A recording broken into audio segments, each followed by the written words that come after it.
ახალ და დაგეგმილ პროექტებში მზის პანელებზე ფასების ზრდა უკვე ასახულია. როგორც კერძო სექტორის წარმომადგენლები აცხადებენ, მზის პანელების გაძვირება რამდენიმე გლობალურმა ფაქტორმა განაპირობა. მათ შორისაა საწარმოო ნედლეულზე, ალუმინსა და სპილენძზე ფასების ზრდა და ტრანსპორტირების ხარჯების მკვეთრი მატება. დარგის წარმომადგენლების განმარტებით, თუ აქამდე ჩინეთიდან ფოთამდე ერთი კონტეინერის ტრანსპორტირება $3,000 ჯდებოდა, დღეს ფასი $5,000 უახლოვდება. ამასთან 1 აპრილიდან ჩინეთის მთავრობის მიერ მზის პანელების ექსპორტზე დაწესებული შეღავათები უქმდება. ეს ცვლილებები კი სხვა ფაქტორებთან ერთად მზის პანელების ფასს ჯამში 40%-ით აწვირებს.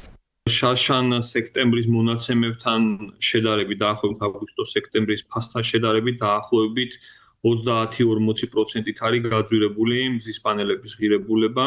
1 აპრილიდან კიდევ დამატებით 9%-ით ველოდებით გაზდას, უпростоრად მე ვიტყოდი, რომ 30-დან 40%-ში ამ ზრდაში ეს 9%-იც უკვე გათვალისწინებული არის. დღეის მდგომარეობით მოსალოდნელია, რომ საქართველოში 1 კილოვატი მზის ენერგიის სისტემის ინსტალაციის ფასი, რომელიც შარჩენ $280-320 ფარგლებში მერყეობდა, წელს $400-მდე გაიზრდება. შედეგად მომხმარებლისთვის ღირებულება საშუალოდ 15%-ით მოიმატებს.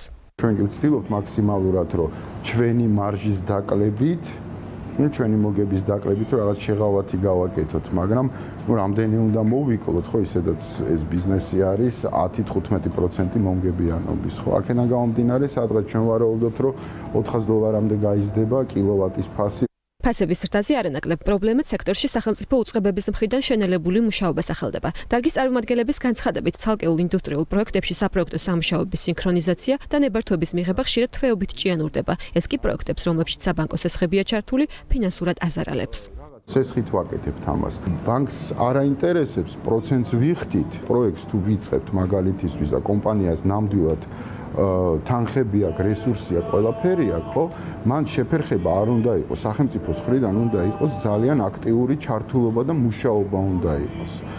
დღეს ცოტათი ჭირს ეს, ნამდვილად, ეს არის სასწრაფოდ გამოსასწორებელი. მოსალოდნელია, რომ მზის პანელებზე ფასების მატება მნიშვნელოვნად გაურთულებს და გაუძვირებს პროექტებს იმ კომპანიებსაც, რომელთაც ეკონომიკის სამინისტროს მიერ გამოცხადებულ აუქციონებში 5 ცენტიანი ტარიფით გაიმარჯვეს. სექტორში ვარაუდობენ, რომ ამ პროექტების რენტაბელობა შემცირდება და შესაძლოა ბევრმა კომპანიამ პროექტების განხორციელებაზე უარიც თქვას.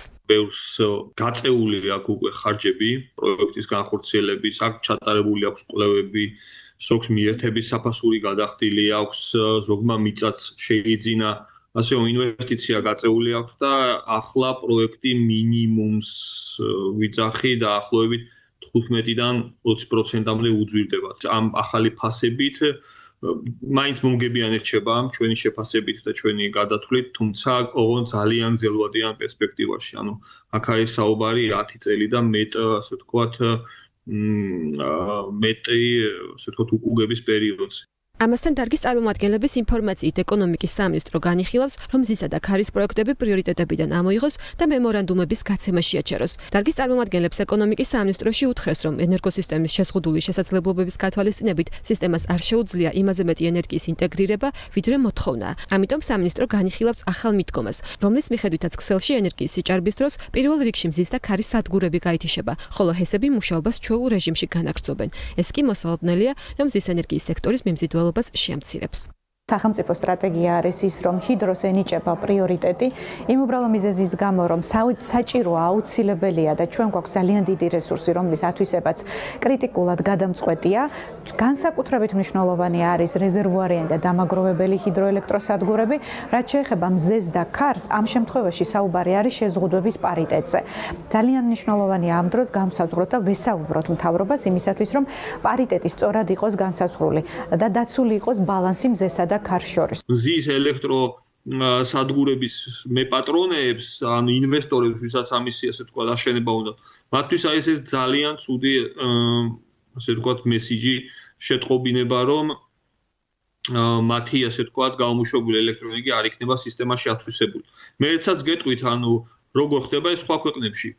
სხვა ქვეყნებშიც აქვს რა თქმა უნდა სიჭარბე, მაგრამ აი ზუსტად იმ გათიშვის პერიოდში, როდესაც ითიშება ეს სადგური, სახელმწიფო მაინც იხდის იმ აუთვისებელი ელექტროენერგიის საფასურს. ჩვენთან ამ აუთვისებელი ელექტროენერგიის საფასურის გადახდა არ უნდა სახელმწიფოს. სტატისტიკური მონაცემებით მიმდინარე წლის იანვარ-თებერვალში მზის პანელების იმპორტმა 30 მილიონი დოლარი შეადგინა, რაც გასული წლის ანალოგიურ პერიოდთან შედარებით 12-ჯერ მეტია. სექტორში განმარტავენ, რომ ეს ნახტომისებური ზრდა გამოწვეულია იმით, რომ კომპანიებმა მოსალოდნელი გაძვირების წინ პროდუქციის მომარაგებას სცადეს. ასევე რამდენიმე მსხვილი პროექტი მშენებლობის აქტიურ ფაზაში გადავიდა.